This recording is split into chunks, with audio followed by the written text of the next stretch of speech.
up? Welcome back to my channel. In today's video, I'm going to be sharing with you guys everything I have learned about owning a cosmetics company so far. I don't know it all, okay? There's still a long way to go, but I figured that I would share everything I have learned and everything I have done with my cosmetics company and being a business owner, a CEO, you know, an owner, a founder.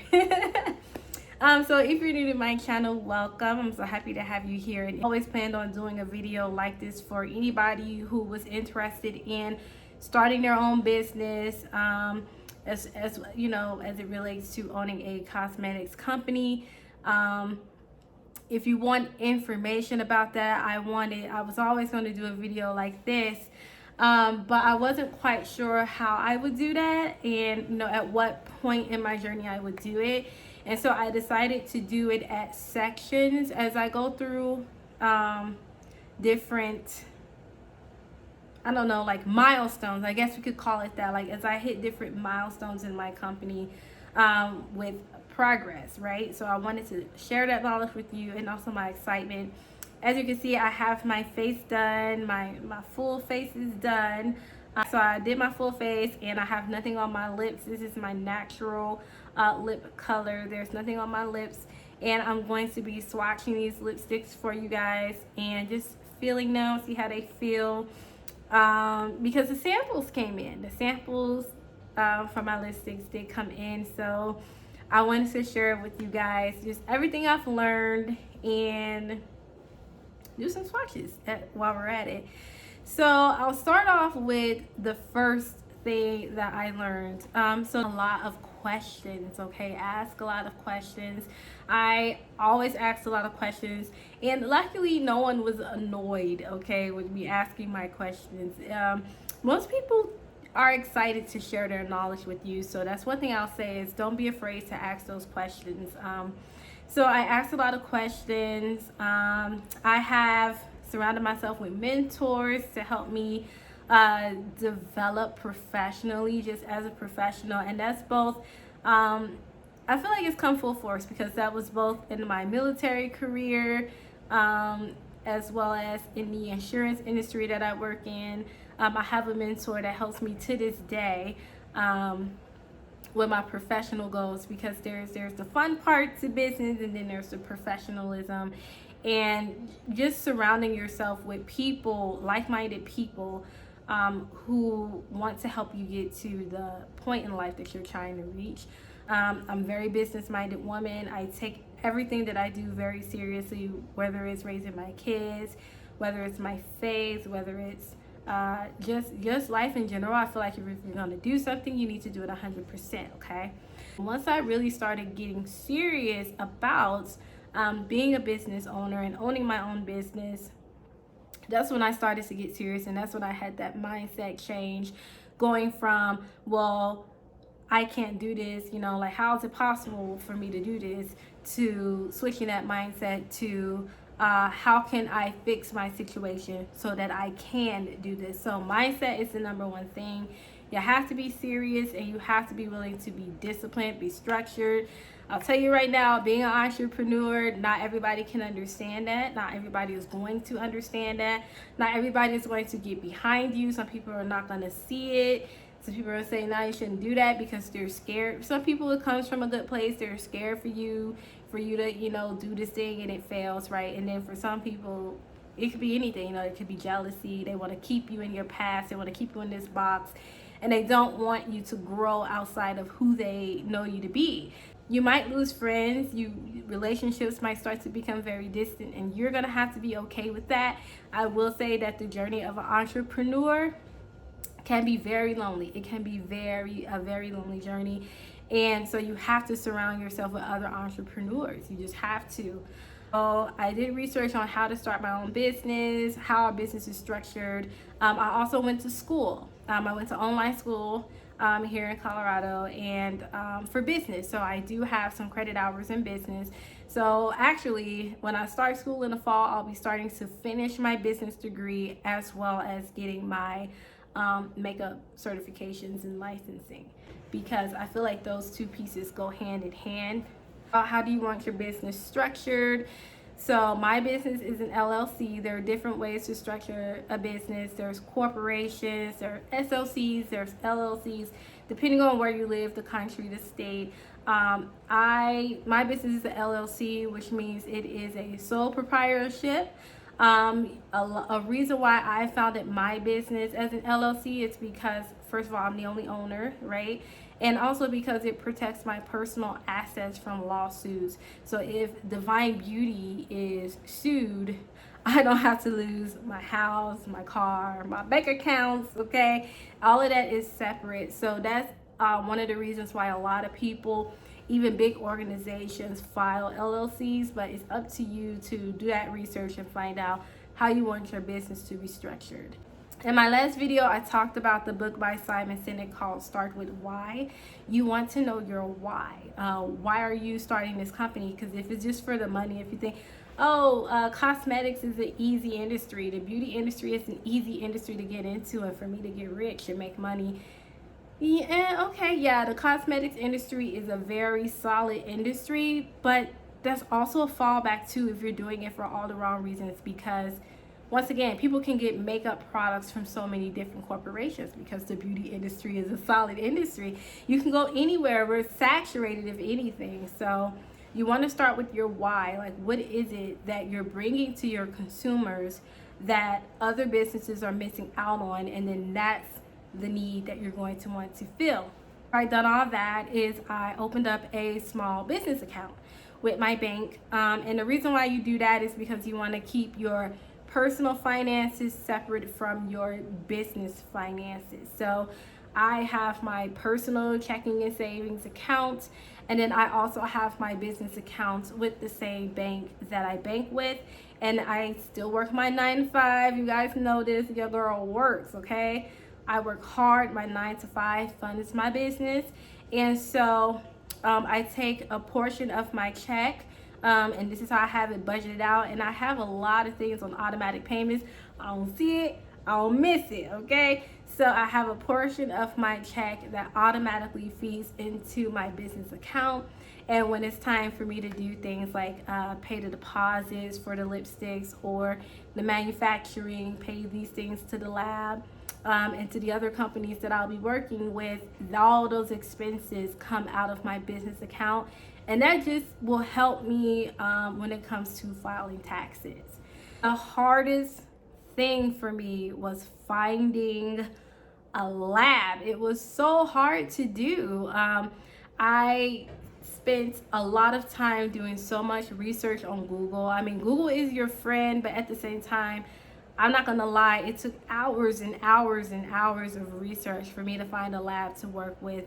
People are not going to tell you what lab they're working with, okay? Like, I'm not gonna tell you what lab I'm working with, but you know, that was one of the hardest parts, like wanting to ask, like, what lab do you use?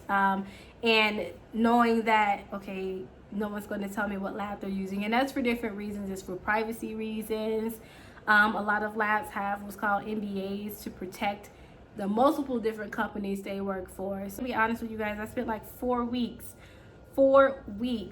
day in and day out, searching for labs, okay? My lipsticks are manufactured here in the US.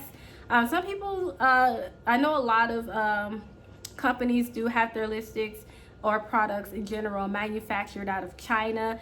It's cheaper, I get that, but I wanted all my products to be manufactured here at the US so that my business could create and sustain US jobs. After doing research, I finalized my decision on a lab, and I feel like I'm one of the lucky few that got it right the first time. Lab, then you have to find a packaging company. So the lab is the company that's going to formulate your products. In my case, it's lipsticks, and you know, as we grow and I see success with Divine Beauty, we'll manufacture other things, eyeshadows, mascaras, foundation, right? So your lab, I'm sorry, I'm gonna wait. So yeah, so after you find, so your lab is going to formulate your products, and then your packaging company is going to package them. So those really cute designs that you see, lipsticks come in, eyeshadow palettes come in with the brand logo all over it, right? Like, you're gonna have to get with a packaging company to do that. Packaging and labeling as well. So they'll package it, they'll design the packaging, they'll do branding for you, and then they'll also put the labels on there that says, the ingredients that are in your products, which you're required to inform your customers about. Network, and networking is what helped me not have to go through as much stress finding a packaging and labeling company as I did with finding a lab. So yeah, so you need those two things. So example to the lab of what my own lipstick formula, y'all. I was in here cooking in the kitchen, okay? And I was researching different ingredients and pigments and hues, which is another reason why I wanted to go back, get into school, so I can understand that a little bit better. But pigments and hues and, product tones and contrast and all of that. I was like researching all of that. And I wanted a formula that was vegan, cruelty free, sulfate free, paraben free, like pretty much an all natural products, non-toxic, because those products go on your lips, these products go on your skin, they're absorbed into your bloodstream, and I didn't want nothing toxic, okay? There's no need to have any of that in 2020. Finally, I have narrowed it down to 2 different formulas, which I'm going to be trying out and testing. So I have 2 formulas here, so I'm going to be wearing one for all of this week to really see how it feels on my lips, how it wears throughout the day, and then I'll wear the other formula for the rest of next week, see how it wears, how it feels on my lips, all of that, and then I'll finalize the formula. I'll let the lab know, okay, this is the formula we're gonna go with, and then once the formula is finalized, we're gonna start creating the shades, and I can't wait for you guys to see the finished product. But the shades are gorgeous, honey. The shades are gorgeous. If anything this journey has taught me is that I finally understand why launches take so long. I used to be like, what's taking y'all so long to release that foundation? Teasing us with them foundations, them eyeshadow palettes. Put it out, take my money. I want it now, and now I understand why launches take so long. And to be honest, they should take so long. So not to pick on anybody here, that's not what I'm about, but I'd rather take my time and have the launch take a little bit longer to give you guys a good quality product than to rush it and put crap out and then y'all coming for me and my reviews and stuff that this product is trash, go back and fix it. Like, no, I don't want any of that. And also, I care. This is my passion. This is my heart. This is my name, okay? This is my children's legacy.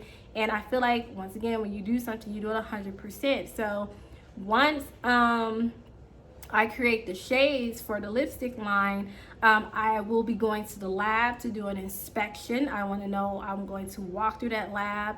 I'm going to inspect it. I want to see how these products are being made. I want to see what's going into them. I need to put eyeballs on that lab and be involved in this process every step of the way. This process is tedious. This process is a lot, okay? But you have to sacrifice. You have to inspect these labs. If you get the samples and they're not right, you send it back. You let them know, hey, this isn't right.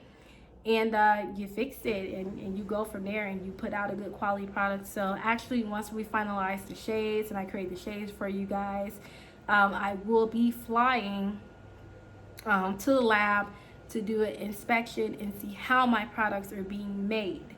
And then we will get ready for packaging, labeling, and launching. So that is everything I have learned about owning a cosmetics company up to this point. Once I have finalized the shades and created the shades and finalized them, I will come back and we'll do some swatches, and I'll put them on for you guys so you can see it. And I'll let you know anything I have learned up to that point. End up getting a sneak peek on one of the shades in the range.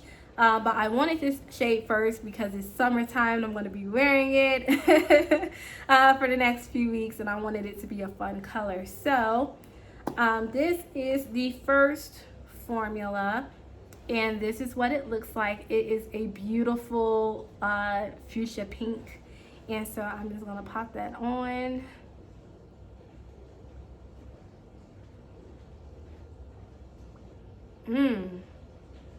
Oh, never mind. This is version 2 of that formula. Oh, okay. So this one feels really, really hydrating. It feels really soft.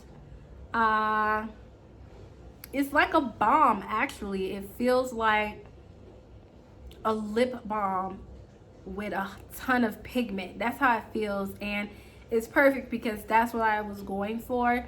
Now, I have been wearing it, so it does leave a tint, a stain on the lips. So I wanted that to happen because of the fact that it's a balm and it's so creamy and it's so smooth and so hydrating.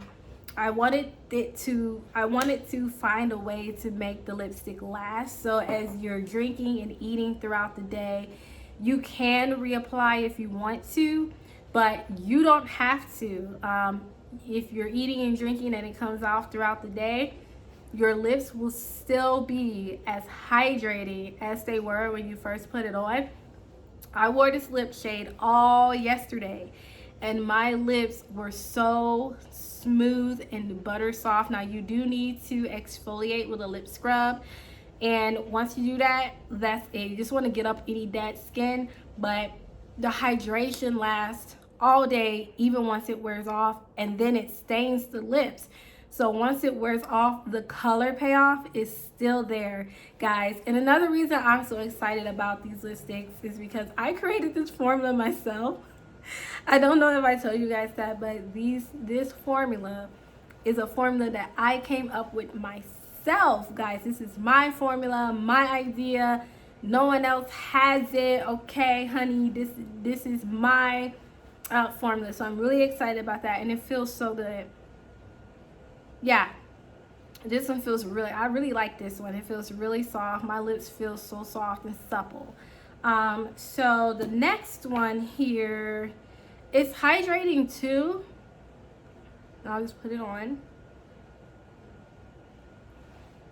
So this one is hydrating as well. I wanted the lipsticks to be hydrating in general, but this one has a little bit more of that mattifying powder in there, so it's a little bit drier than this version. And I mean, it is hydrating, but it's a little bit more drying. I'll say it doesn't feel as nice as this one does. So I think, once again, I'm going to wear them a little bit longer just to really formulate an opinion. But I really feel like I want to go with this one, the one that's more hydrating on the lips. And that's it for today's video, guys. I hope you enjoyed it. I cannot wait to update you guys on the next process and steps of Divine Beauty Makeup. If you're not following me on Instagram, don't forget to go follow me, makeup.by.netta. And you can also follow my business page, Divine Beauty Makeup LLC. I love how this looks on me. Oh, and the lipsticks also complement all skin tones as well, so it's going to be flattering on all skin tones. So guys, I hope you learned something. I can't wait, and I'm very happy to share this journey with you guys, and I will see you in the next one.